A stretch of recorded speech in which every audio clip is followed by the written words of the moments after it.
Podcast, la série Les réseaux pédocriminels n'existent pas, round 34, le réseau Forteto.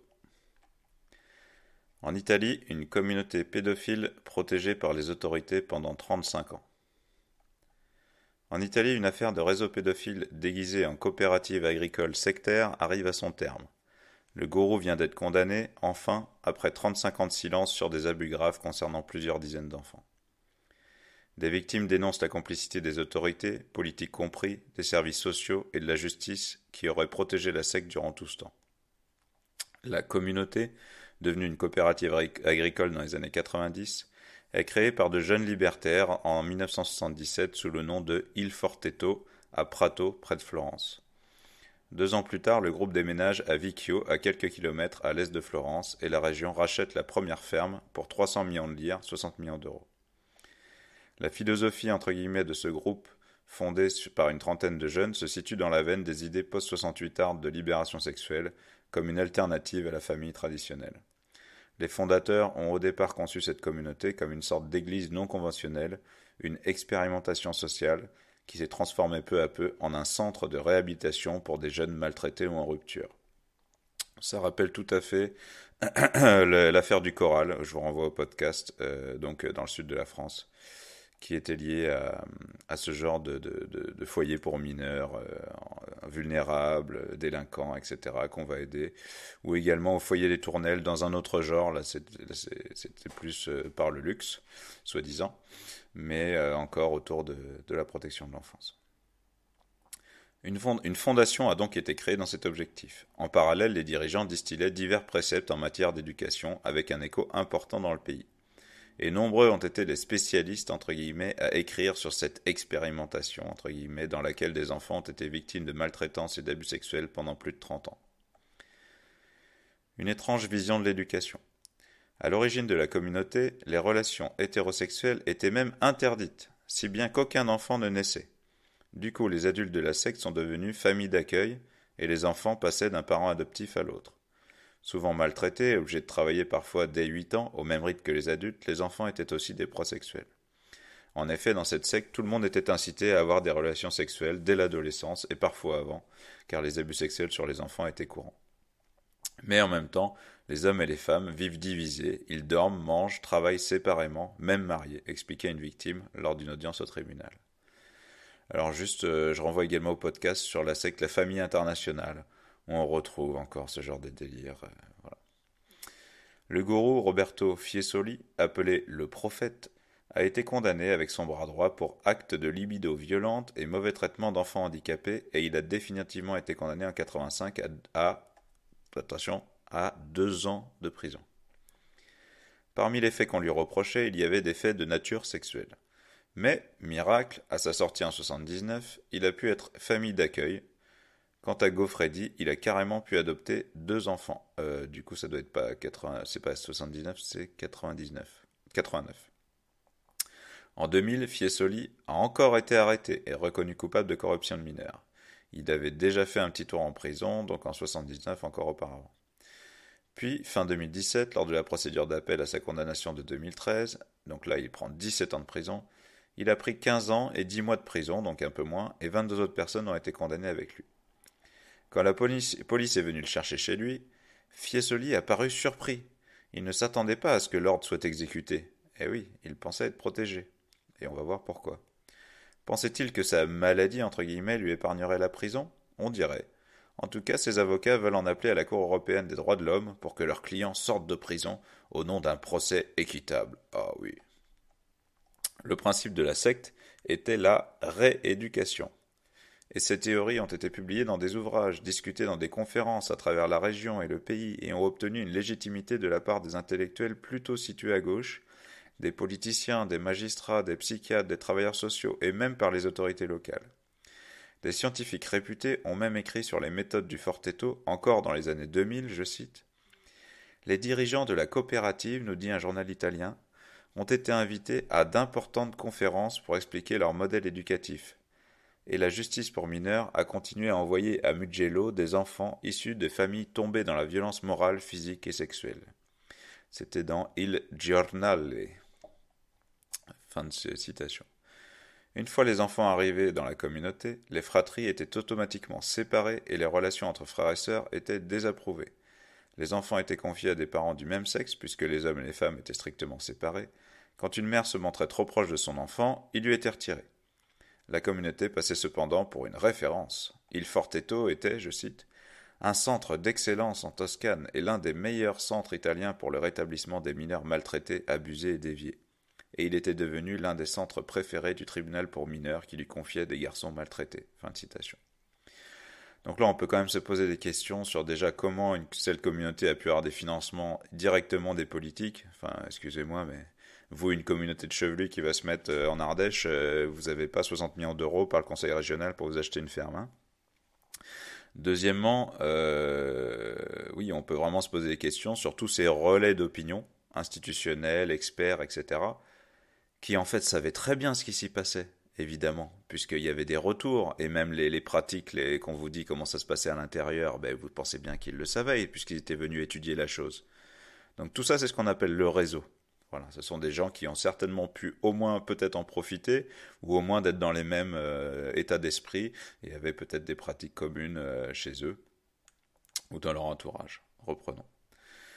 D'autant plus un centre préféré qu'il ne demandait pas les frais de placement familial. Et oui. Alors comment il se finançait, c'est ça la question. Mais il touchait d'autres subventions publiques, dont certaines font l'objet d'enquêtes pour fraude. Ah, vous voyez, c'était au lieu de gratter l'argent des foyers pour mineurs de l'ASE, c'était encore mieux. C'était la combination, comme on dit là-bas. La coopérative, selon Fiesoli, avait un chiffre d'affaires de 40 millions d'euros par an. Quand même. La secte avait des pratiques d'humiliation publique, les confessions, auxquelles les mineurs étaient soumis. Certaines victimes parlent de viol psychologique et de lavage de cerveau violent et systématique, et on pourrait aussi parler, semble-t-il, de conditionnement. Il y avait aussi des punitions comme l'enfermement dans une chambre froide durant des heures. D'autres disent avoir été violés dès 12-13 ans par Fiesoli et Goffredi. Selon Fiesoli, les abus sexuels sur les enfants étaient destinés à les libérer de la matérialité. Et leurs parents adoptifs ainsi que toute la communauté les éduquaient comme cela, ou faisaient la même chose, si bien qu'eux-mêmes étaient convaincus que c'était à la fois normal et bien. Je cite. Nous avons tous dû essayer de mûrir par la confrontation, se souvient Donatella. Et la confrontation, dans le vocabulaire inversé du prophète, c'était une relation sexuelle homosexuelle. Fin de citation. Expliquait une victime en 2013. Ceux qui étaient attirés par le sexe opposé étaient insultés. Je cite. Ils étaient humiliés devant tout le monde, soumis à des éclaircissements, ils vous mettaient sur une chaise le soir et faisaient un procès. Tu devais avouer être en proie à des obsessions sexuelles, même si ce n'était pas vrai, ou avoir souffert de la violence de la famille d'origine, même si cela ne s'était jamais produit. Fin de citation. Ceux qui se rebellent ou s'opposent souffrent de, donc, punition. Au comité scientifique du Forteto, qui se donnait donc une apparence de sérieux, on trouvait notamment, lors de la création en 1998, donc là je vous renvoie au podcast du foyer des Tournelles, où c'est pareil, on avait un conseil d'administration de foyer pour mineurs avec des magistrats, des avocats, des universitaires. Mais qu'est-ce qui branle là? C'est une blague ou quoi? Franchement, vous avez déjà vu un foyer pour mineurs avec un conseil d'administration scientifique où à l'intérieur vous avez 8 notables et quasiment des prix Nobel? Non mais attends, on rêve. Alors là, tenez-vous bien. Au comité scientifique, c'est même pas le conseil d'administration, il y a un comité scientifique au Forteto. Il y avait en 98 l'ex-président du tribunal pour enfants, Gianfranco Casciano, le juge pour mineurs, Antonio Di Matteo, le politicien local, Eduardo Bruno, le professeur Giuliano Pisapia, aujourd'hui qui est devenu le maire de Milan, qui dirigeait alors les procès en cassation, qui a condamné Fiesoli en 85. Mariella Primiceri, alors officier au quartier général de la police de Florence. Quand même incroyable. Les victimes parlent de protection. Les faits étaient connus depuis 35 ans, selon une association qui réclame des excuses de la part des autorités politiques, mais aussi de la justice et des services sociaux, car personne n'a agi. De fait, la lenteur de la justice a été manifeste, et personne n'avait envie d'éclaircir ces affaires d'abus divers et variés. Les victimes qui ont porté plainte en 2011 sont enfin parvenues à faire bouger la justice, mais une grande partie des faits étaient déjà prescrits. Par exemple, les 6 ans de prison auxquels a été condamné le bras droit et idéologue de Fiesoli, Luigi Goffredi, ont été annulés pour cause de prescription. Suite aux plaintes de 2011, le parquet de Florence a été particulièrement lent et réticent à ouvrir une enquête sur les presque 40 ans d'abus commis dans cette secte.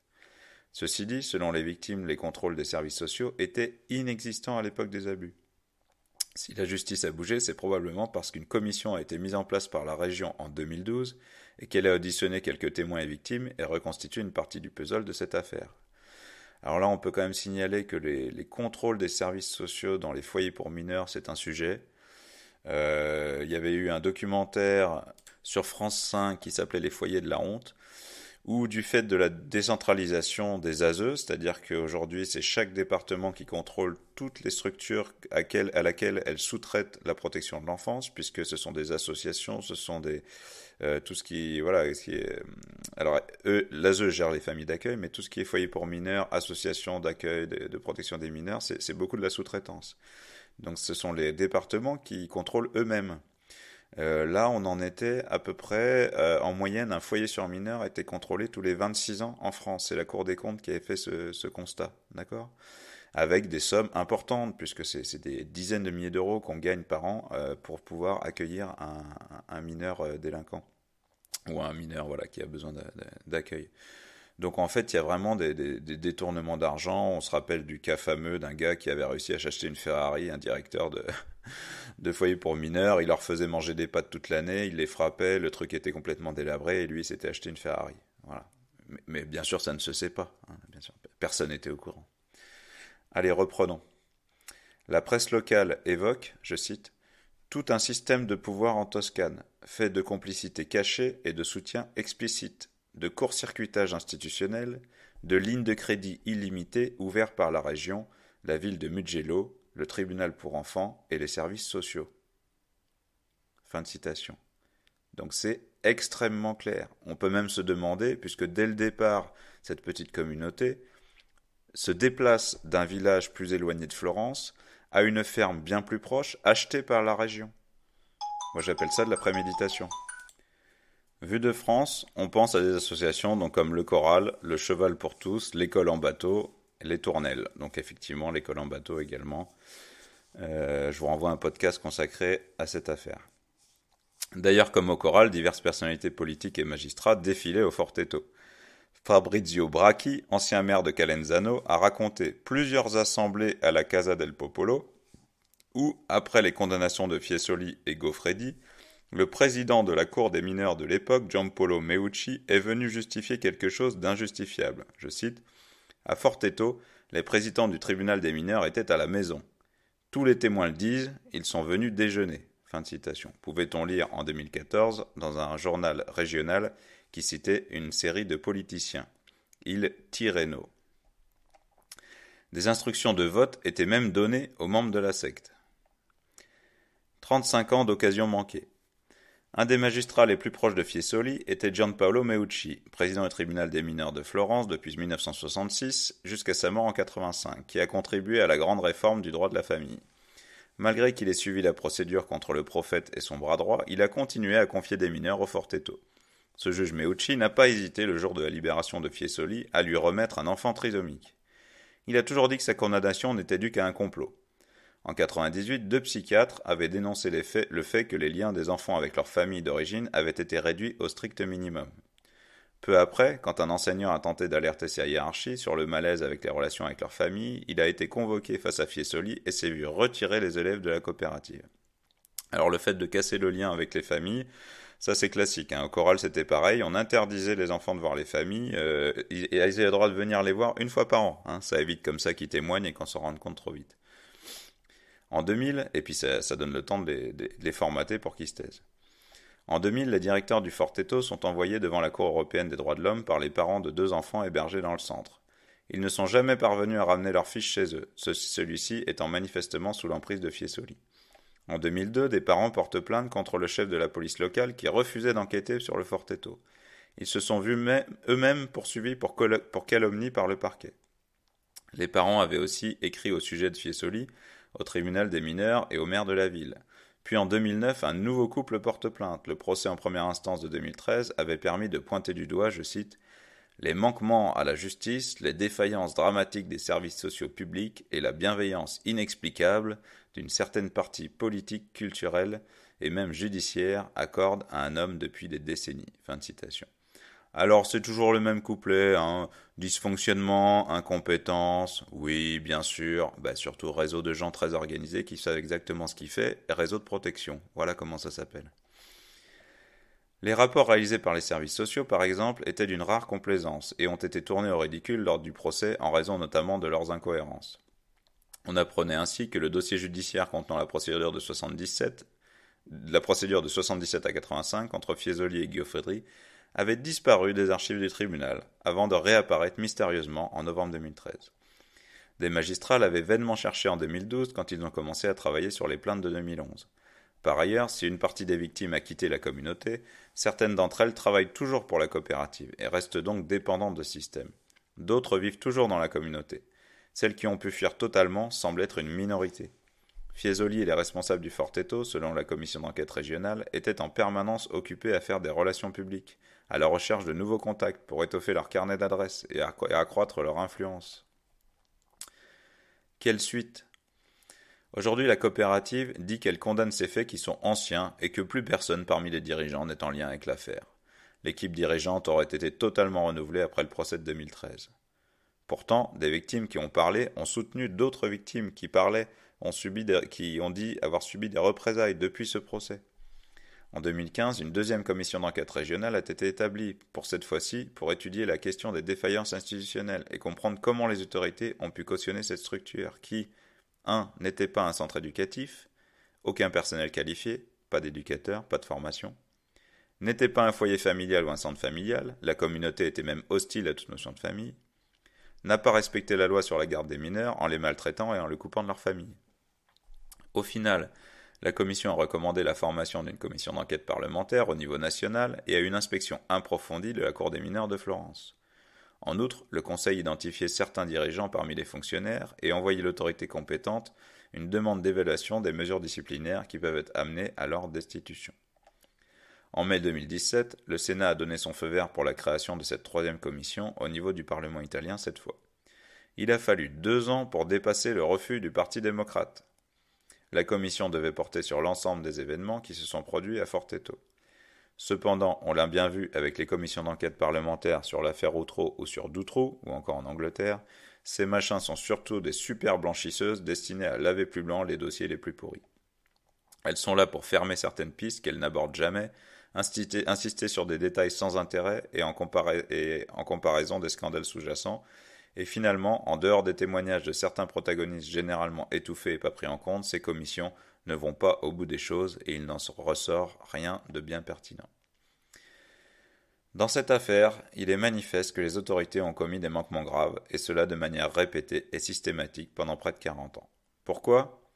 On sait qu'il y avait des amitiés, des collaborations, une proximité avec nombre de personnes bien placées, et cela aussi bien dans le politique que dans le monde judiciaire et académique. Est-ce qu'il y a eu des complicités de la part de gens qui savaient ce qu'il s'y passait? Oui. Étaient-ils conscients de ce qu'il se passait? Certains ont-ils participé?